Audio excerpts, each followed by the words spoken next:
Well, it's a gall darn pleasure to make your acquaintance, and welcome to my brain. Where do we even begin, right? If you don't know where to begin, always begin with a spin. This video isn't going to be about one specific project. This video isn't going to be about learning anything in particular, but more or less it's going to be just kind of diving in to the madness that's all around me. I've been hermiting away for the last few months. I've been learning all sorts of new things. I've been getting into new hobbies. I've been sort of reviving old hobbies. And I've got a lot of things to update you on. I've got a lot of things to share with you, and I've got to get you up to speed so that the projects that we're embarking on in the future actually make sense. If you've seen some of my past videos, you'll know that I had quite the plant collection in here at one time. I had plants going up the wall, kind of crawling, vining all along over there. There was plants everywhere, and I've really slimmed down my collection over the past few months. One of the things that I've learned is the most beautiful things about creativity and imagination is that sometimes you fall down rabbit holes and you end up getting a little bit obsessed with stuff. I got obsessed with houseplants for a while. I'll probably get obsessed with houseplants again in the future, but for now it's time to slim down my collection. I've gotten into a whole bunch of new hobbies, and you know, every time you bring something in, you've got to make a little bit of space for the new stuff to kind of stretch their arms out. One of the other things I want to point out is that all of my planters are now consistent, or at least what I consider consistent. Now, these cement pots we actually made on a video back in the past, and to be honest with you, the project was a bit of a failure. I had a really low success rate with these things cracking. Basically what happened is every time I'd plant a plant in them and there'd be like a little bit of moisture in the soil, I would come back the next day and there'd be like a giant crack, you know, down the side of these things. So basically what you're seeing here is the remnants of the ones that somehow were able to survive and make it. But now I've got my plants limited to just two places in the laboratory here. We've got this shelf right in the front. We've got that shelf that we'll get to in the future. And for now, it's time to move on to something new. Now, this piece of equipment right here is my most recent addition, and also probably the most high-tech piece of equipment that I've got in the home laboratory here. I'd tell you what it is, but it's gonna make a lot more sense if I introduce you to an upcoming project and describe what we're actually gonna be using this thing for. So right below this fancy new machine, on that bottom shelf, right down in there, I've got a special little something waiting. Do you see all that little cruddy stuff floating around in there? Well, this is what's called a liquid culture. And those are basically little baby mushroom embryos just kind of swimming around in a nutritious, did I say that right? Just kind of swimming around in a nutritious liquid. And these are a special type of mushroom. They're all what's called cordyceps. This is a cordyceps variegated. Let me back the camera out so I can put a little picture beside my face and you can see what these things are hopefully going to look like.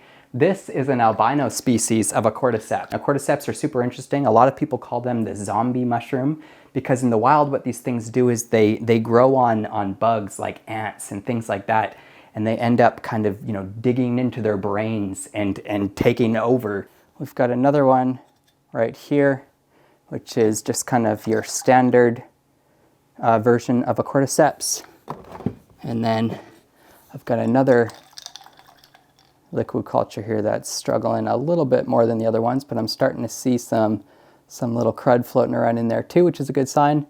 And this is called a Hades strain of cordyceps. And this piece of equipment right here is called a laminar flow hood. We're going to use this thing for all sorts of other mycology projects, all sorts of mushroom growing. We can even get into things in the future that we've never done before, like tissue culturing plants with a piece of equipment like this. Now, basically what a laminar flow hood does is super simple. It's got a really big, thick HEPA filter in there. This thing's about 6 inches inside of this box, and it's a hospital grade filter that's designed to basically pull all of the little particles out of the air. Now, I don't want to shock you too much, but if you go on YouTube and you look up videos where people are using fancy pieces of equipment to test the air and to show you all of the different particles and all of the different ranges of sizes and all of the different things that are flying around us all the time, even in something like a tiny little centimeter cubed, there's 20,000 particles, at any given point in even just a space like that. And any one of those particles could be bacteria or mold or something that can get into our mushrooms. And it's just a world of bad. And that laminar flow hood back there is going to hopefully solve, maybe not all, but at least a lot of those problems that we're gonna have with contamination. And let me show you how. So again, we've got a big, thick HEPA filter in there, hospital grade. The other secret to this machine is basically just a big blower fan on top. So this thing basically sucks in a ton of air, shoots it down into this box, which forces all of that air through this filter. And then the way that I like to describe it is that the regular air, the air that we're always just walking around in, everything's kind of like wiggling around in it. Everything's bouncing around. You've got different currents, you know, throwing mold spores this way and bacteria things this way, and some virus from your kids, you know, shooting over in this direction. Well, what this laminar flow hood does is it takes a concentrated stream of air and it shoots it out of this filter. And what that does is it creates a little sterile space right in front of this thing, believe it or not. And the stream of air that's coming out in front of this thing, it's what's called laminar. It's just a nice steady stream, and it creates a little space right in front of this thing that's sterile to work in, that hopefully has as few of those little contaminants in it as possible. Now, if you've seen one of my last few videos, you'll know that we've started a button mushroom project. Long story short, I've always loved button mushrooms. I love cooking with them. I love eating them. I wanted to have my own harvest of them. And we started a new project just a few videos back where we actually inoculated these things called grain jars with little baby button mushrooms. I've got 5 different grain jars up there. And hopefully we get reintroduced to these things in the near future as we prepare to put them into our bigger, what's called a monotub. And now before we go any further and I tell you all about monotubs and what I've been doing with them, I've got to take this sweatshirt off because I'm about overheating here. Does that mean I should take mine off too? Is the joke played out yet? I don't know. I kind of like clone Ryan. Okay, so I showed you the liquid cultures for the new cordyceps project coming up. We went through our fancy new laminar flow hood. I've got a couple more things on this shelf to show you. This is just my label printer. I've currently got some round stickers in there because I was coming up with a little labeling system for my cultures. So right down there at the bottom of these liquid cultures is a little magnetic, they call it a stir rod. And this is called a, I don't know, what do you call it, a stir table? So if I'm too lazy to do all the stirring myself, I can just turn it on this thing. Otherwise I've got a scale for weighing things. I've got some tape for shipping things. I've got tools and supplies. This is one of my favorite tools. This is called a electronic digital caliper. Again, another really cheap thing, and it helps me measure distances. And then over here, I've got a bunch of supplies that I'll get into what I'm using all this for in just a moment. Now, it may seem like we've fallen down a mushroom rabbit hole, and you're absolutely right. We've 100% fallen down a mushroom rabbit hole. I find the little things absolutely fascinating, but it's not the only things that we're into these days. Behind me, I've got 2 things that are not mushroom related at all. For starters, I'm working on an electronics project using LEDs right here. And I've been using an Arduino and kind of diving back into the coding world, except this time with responsive LEDs that I'm having such a good time basically just doing this for hours on end. All right, take 2 on the whole electronics thing. I got a little zoned off with the LEDs there. For starters, I'm getting back into the world of coding, of C++ coding to be specific. I'm working on an LED project at the moment and using an Arduino and doing all sorts of things with lights and colors, and fascinating myself. This is actually just step 1 of a product that I'm prototyping that will eventually turn into a little light that's going to fit on one of these monotubs over here. And that just reminds me, I think I gall darn skipped over the whole monotub section. So bear with me here, I'm going to get back to that button mushroom project I talked about. I'm going to get back to showing you what a monotub is. But the reason that I showed you that little LED electronics project back there is because that's just step 1 of what's going to actually be a finished product. Because over here, in that corner of the home laboratory, is another little secret special surprise that I've been playing with and working with and learning to use. Let me show you the 3D printer inside of here. Do I have anything waiting for us? Oh, I think I do have a 3D print waiting in here. Now this is another product that I've actually not only been working on, but I've completed, and you can even buy these things in my Etsy shop. So if getting into mycology and growing mushrooms wasn't enough, if getting into electronics and working with LEDs and coming up with new creative products wasn't enough, well, if it wasn't enough, I've still got the plants in the tubs and the reef tank to share with you. But before I get to that, I've got to show you those monotubs. They're going to be a crucial step in our button mushroom project, but I've also custom created a 3D printed product just for that, and I want to show it off. So this is a monotub, and what we're going to use these for is once the mushrooms completely take over this grain and this turns all white, we're going to take a couple of these grain spawn jars that we've been creating up here. We're going to bash them up, we're going to mix it up with a special substrate that we're going to create from different ingredients that I have waiting right down over there. We'll get to those in just a second. And basically what this is going to do is it's going to create a little bubble, a little place for our mushrooms to grow and you know, expand out, get bigger, stronger, and eventually we'll be able to turn this into an environment that will encourage those mushrooms to start fruiting, which is basically when the mushrooms turn into mushrooms.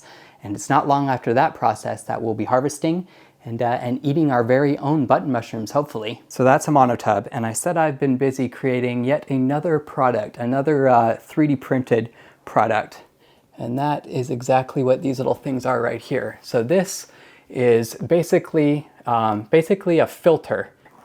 Underneath these things in our monotubs, I've got a 2-inch hole cut because it's important when you're growing mushrooms to allow for something called fresh air exchange.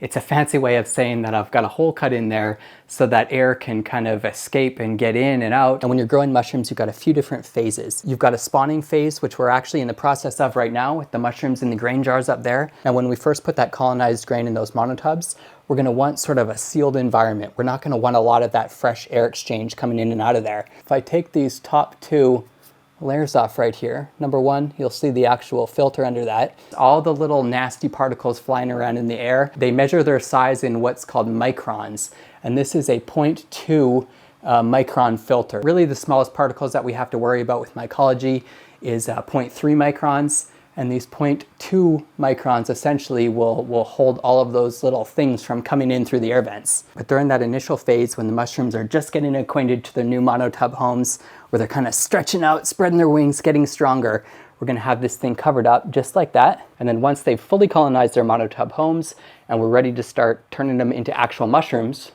we'll take these caps off. That will allow fresh air to, you know, really circulate in and out of the tub there. That'll encourage the mushrooms to start turning into mushrooms. But if you haven't seen it, you can still catch up. We're only a few videos into that button mushroom project. And I guess we'll find out together how well these monotubs and these little snap-on filter creations that I've made, we'll find out how well all of that works, you know, in the real form of whether we see little button mushrooms popping out of what we create in here. Let's skip over the reef tank for just a second. Let's move on to the shelf, which is mostly full of, you know, more of my mycology stuff. I've got all of my different tools and things that I use over here. Isopropyl alcohol, because we use that for pretty much everything. Again, with mycology, contamination is a thing, disinfecting everything is a thing, using things like RO water, isopropyl alcohol, bleach, flames to sterilize needles, and generally all sorts of, you know, basic sciencey stuff. And if I'm being completely honest with you, it's all this equipment, it's all this nerdy sciencey stuff, it's all of the little steps you have to take and all of the little things that you have to do, all of the technical stuff that kind of strokes the other side of the creativity and the imagination. I think that's what I love about mushrooms. Going down a step, I've got parts for those filters I was just showing you on the monotubs. I've got all sorts of different ingredients like Epsom salts and dextrose powder and light malt extracts, corn syrups, peptones, and all sorts of things that we're going to be using for mycology. And this right here is a finished version of one of those things that I showed you coming off of the 3D printer earlier. This is a wide mouth mason jar lid to do things like create those grain spawn jars that we went through earlier. or even those little liquid culture jars that I showed you at the beginning of this tour. And then coming down even further, we've got ingredients that I use to create different substrates for mushrooms to grow on. I've got some cocoa fiber right here. I've got some vermiculite right here. I've got some wheat berry grains down here. And this is a special bucket. This is actual, literal pony poop that I can't believe I purchased. Should we dive into the reef tank now? I think maybe it's time to give you an update on the reef tank that we set up together. So if I'm being completely honest with you, it's not going terrible, but it's not going great either. I've had a few casualties. We've still got our initial clownfish still kicking. We've got our 6-line wrasse in here. I'm sure he'll make an appearance at some point. There was a psychedelic mandarin goby in here that unfortunately perished. A lot of the corals that I've put in here have kind of gone through a phase where they weren't doing too well, and I lost a bunch of corals. To be honest with you, I moved a little quick in the beginning. There's a 6-line wrasse. You see him? But everything seems to have kind of stabilized, and things are going pretty good with the reef tank as of the last few months anyways. Overall, I set this reef tank up to be as automated as I possibly could. I wanted to set it and forget it.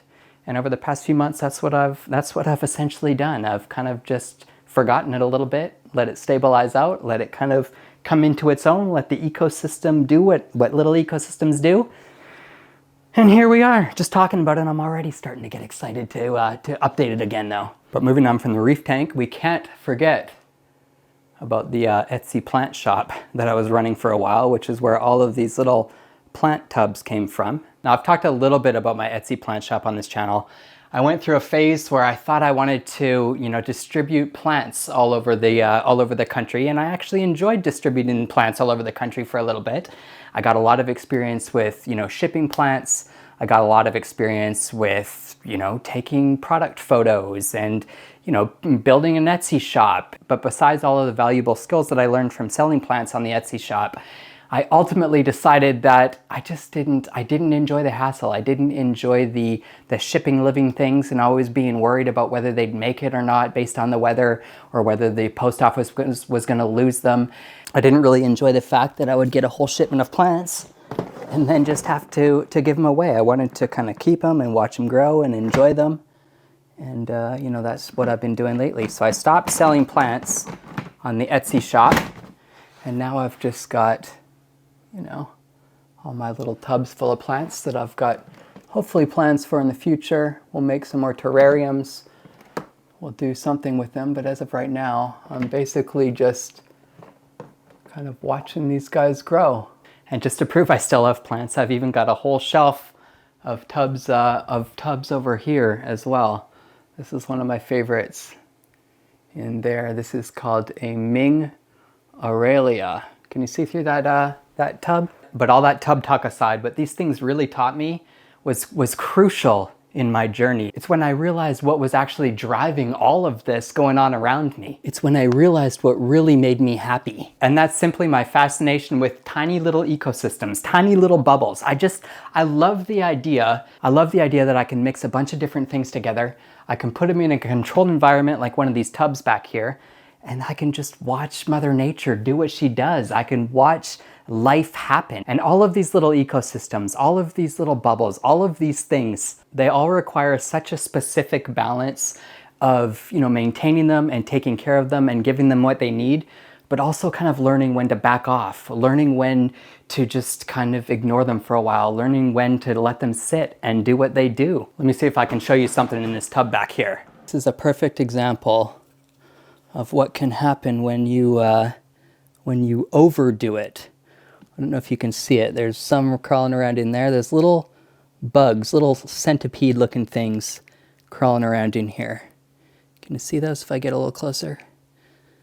Look really hard. There's one right there crawling. There it goes.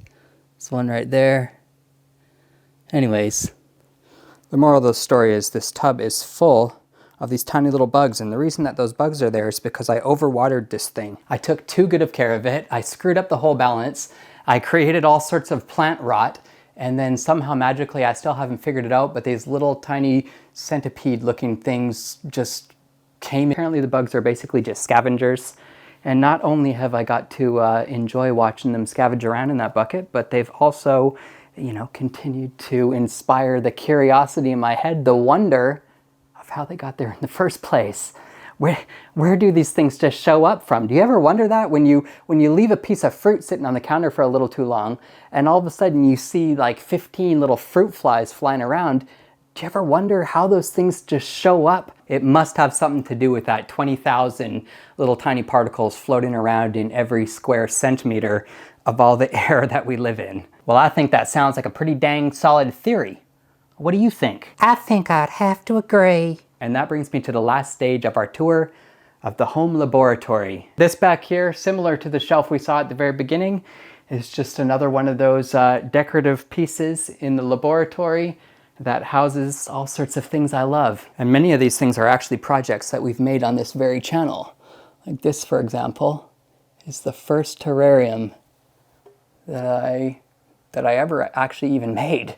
Right here we've got the overgrown carnivorous capsule, is I think what I called this thing. Somewhere deep in that jungle there's carnivorous plants. There's a Venus flytrap over here. You can see a little bit. We've got a pitcher plant in there. People told me this wouldn't work, and I don't know. It's working pretty good so far, I would say. Another one they told me wouldn't work is the air plant arium, and I have to say, not only did the air plant arium work, but it's thriving, and I still love the way that these air plants glow under the light. The secret to that was the little spotlight porthole right on the top there. Right up on the top here is the last terrarium that I made on this channel. What did I call this? I think I called it the crescent moon terrarium or something along those lines. Some more pots that I didn't make, but I had to keep because black and white is my theme. Down here is a project waiting to happen someday. Down here is a project that's already happened and is it's not doing amazing, okay? Let's just say that the algae has a better time in this aquarium than the fish or the snails do. Although the snails do seem like they're enjoying themselves. This is what's called an ant plant. And if you see that little bulbous kind of tumor looking thing right in the middle there, if I was to cut that open and show you, it would be full of little like caverns. So out in the wild, in the native environment that these plants grow in, ants will kind of form a symbiotic relationship with these plants. And you know me when it comes to things that have symbiotic relationships in nature, I just flippin' can't get enough of them. And with that said, and with all of that said, I think we're done with the tour. I think you nailed it. Let's see, I showed you the plant shelf in the front. I showed you our fancy new laminar flow hood, our liquid culture for our cordyceps project coming up, all of our other fancy gear over there. I went through our mono tubs. I talked about our button mushroom project that we got going on in these grain jars right here that will soon be moving over there. We talked a little bit about the plants growing in the tubs and how amazing these little bubbly ecosystems have been for my sanity, for my creativity, for my happiness in general, my overall inspiration in the world. Am I going too far here? I talked about the 3D printer chugging away 24 hours a day in the closet over there. I even showed you some of the custom products that I've created, like this wide mouth mason jar lid, like these little magnetic filter covers, and even the LED electronics projects that we're working on. I don't think I showed you inside this bucket right here, but that's basically just full of a bunch of electronic stuff that we'll get to. You also didn't show them that cylinder terrarium. That's right, and it's probably because it was beside the embarrassing aquarium project, but this little doodad right here, I have to say, is probably what inspired the electronics LED project that I'm currently working on. I think the point of this whole environment is that I've always been fascinated with all sorts of things, and I want to come up with ways of sharing that with you. I want to come up with ways of inspiring you to have your own special space where you can be creative, you can break free, you can let the rainbows pour out of your ears. And not to mention, with all of the new projects coming up, it was imperative to go through and kind of get you up to speed on everything that we've got going on. My goal is to share with you all of the different things that I've been learning in the past. It's to share with you all of the things that I'll learn in the future. It's to keep you inspired to be learning new things. It's to keep myself inspired, to be honest with you, to learn new things. There is one other thing that I've been neglecting, and that's that thing sitting on the top of the shelf over there. It's been a while since you tickled the old pan, Ryan. Why don't you play us out?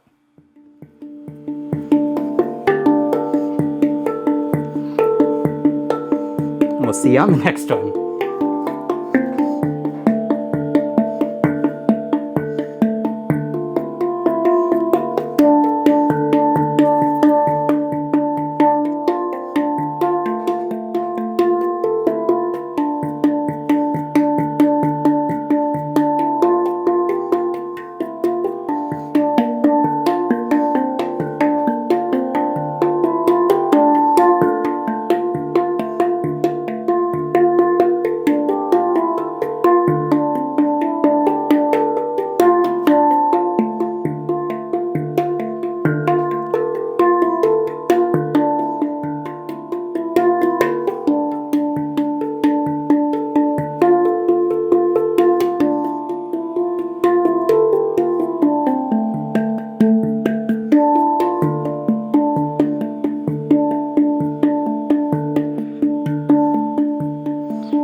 I still got a lot of work to do.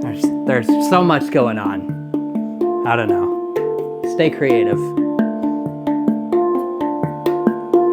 Stay curious. And stay always wanting more.